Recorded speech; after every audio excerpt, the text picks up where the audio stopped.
What is up?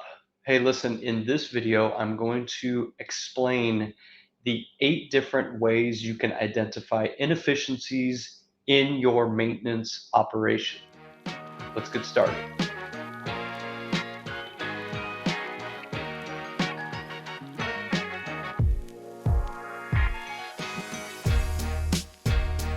Hey there, welcome back.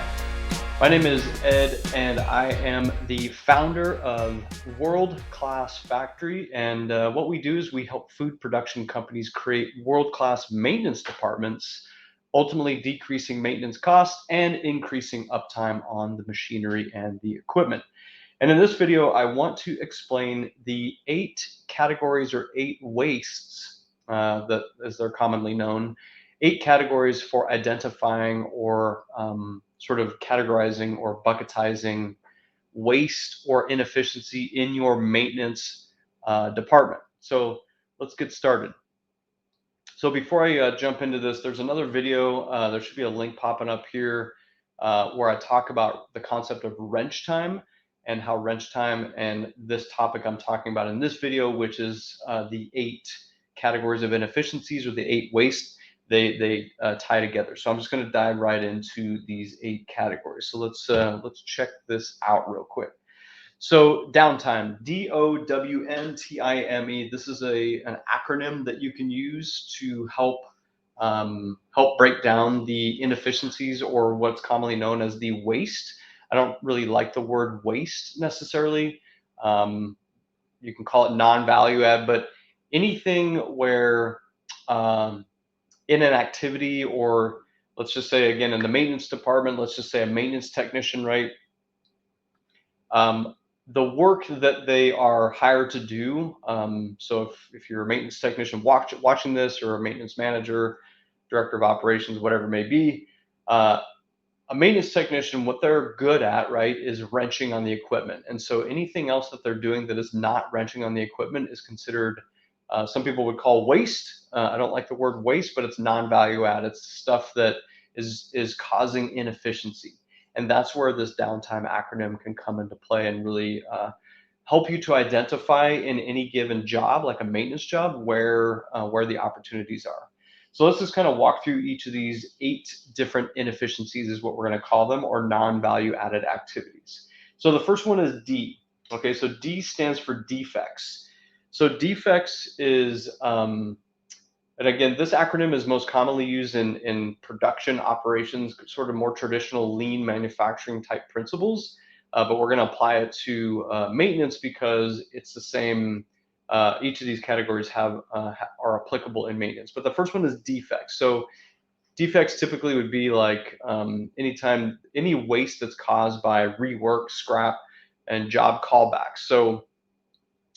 So a job callback is a good example. If you go out and you're repairing something and you don't do it correctly, or we don't do it correctly and we have to come back, that's considered a defect, right? So rework is a good way to kind of think about this. So we'll just call this defects or rework, okay? All right, the next one is the O. O stands for overproduction and getting ahead. This means that we're getting ahead on something, which will ultimately lead in getting in the way.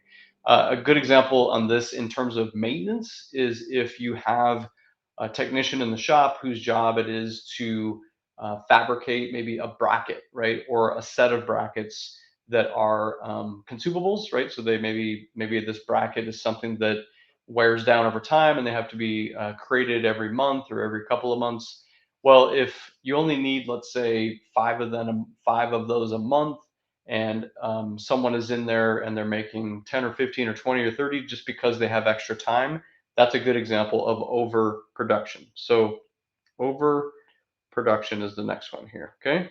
Hey, real quick, if you're liking this video, like, share, and subscribe. Cool, back to the video. The third one is waiting. So waiting, what we call waiting, is unbalanced workload can put some crew members on hold.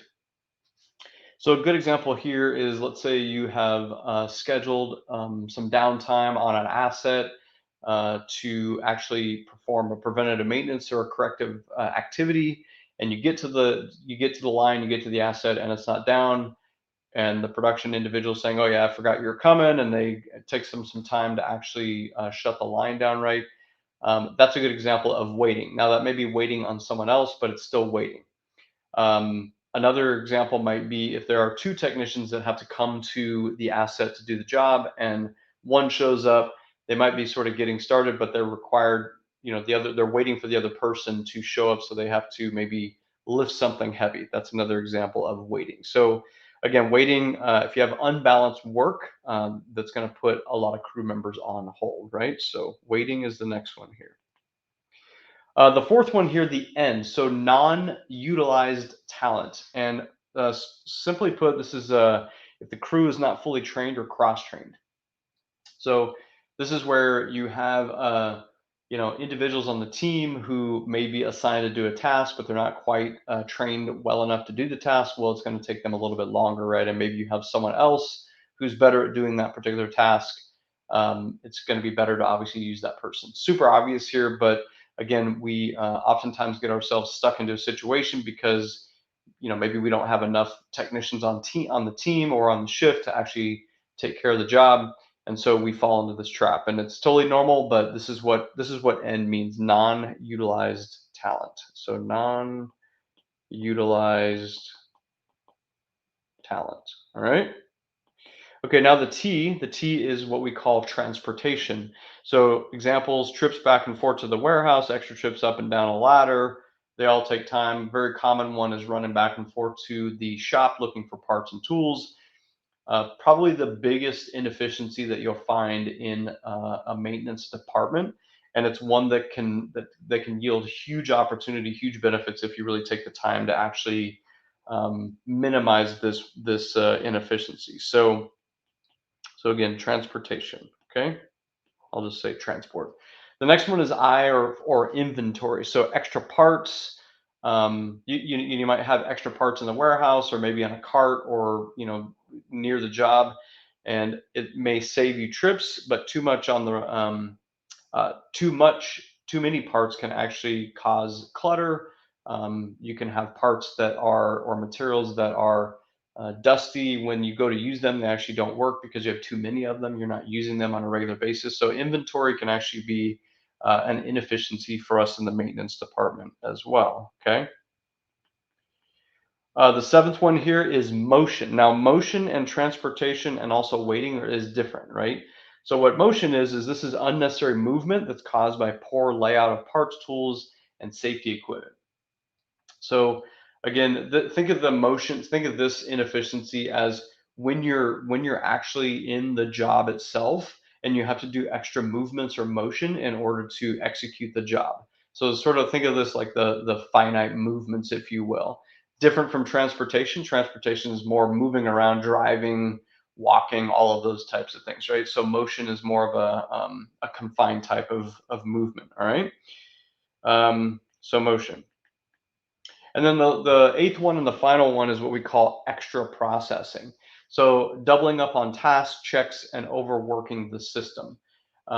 So a good example here is the example I use quite often. Let's say you have a torque wrench and the task is to torque a bolt to a certain number, and you put the wrench on there. You perform the torque, right? You torque the bolt. You pull the wrench off, you maybe go do something else, and then you come back and you torque it again. You already torqued it. There's no need for you to torque it twice, right?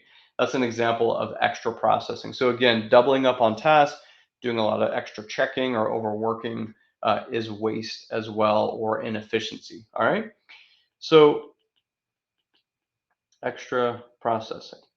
Now, you might be asking yourself, so okay, that's cool. We have all these different, 8 different inefficiencies that we're identifying in our maintenance department. So, how do we actually identify them, right?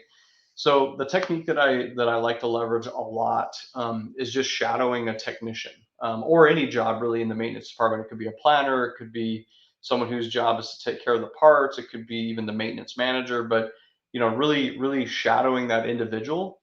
I like to video actually. So a common thing that I'll do is I'll literally like wear a GoPro, or walk around with a phone videotaping everything. But this is just what I like to do. Let's say that you want to audit You want to identify a particular preventative maintenance task or job that you think that there's some efficiency that can be gained. Just video it. Set up a tripod, stick a phone there, right? Stick like a cell phone. You can again use a GoPro, whatever it is you want, and record the activity. I've done this for individuals on a full shift, on an 8-hour shift, like literally recorded 8 hours of video, and then later kind of I'll watch it in 2 times speed, and then when I watch it, I can actually pause it and say, okay, that there was 30 minutes there spent on transportation, right? Walking back and forth to the shop looking for a tool or a part.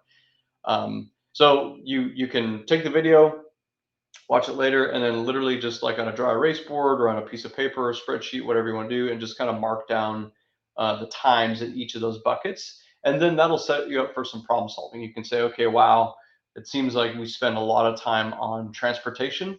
So let's come up with some ways to maybe improve the routes, right, on how we schedule jobs, as an example. So anyway, hopefully this is helpful. Really simple concept. I use this a lot as a problem solving tool. And the goal here is to minimize the amount of time in each of these 8 inefficiencies, either on a specific task, right, a maintenance job, or across the whole entire department. So, or both. So use these. It's going to be very, very helpful for you to organize and figure out where the inefficiencies are coming from, and then set you and the team up for some good, effective problem solving. Hopefully this is helpful. If you got some value out of this, really appreciate if you hit the like button. If you're not subscribed to the channel already, subscribe to the channel, because I do drop videos. I don't really have a schedule in which I drop videos, so you might want to hit that notification bell, the little bell next to the subscribe button. That way, when I drop a new video, you'll actually see it pop up on the channel. And then finally, share this, right? Share this with anyone in your team, in your department, in your company, or maybe some people in your network if you feel like this is a topic that might bring some value to them as well. Yeah, and if you need any help with this type of work, whether it's identifying inefficiencies in your maintenance operation, our company, our whole business is building out world-class maintenance departments. So if you need some help doing just that, then go ahead and reach out to me, drop me a line, and we'll get hooked up and see if it's something we can help you with. So until then, hopefully you got a lot of value out of this, and we will catch you in the next video. All right, talk soon. See ya.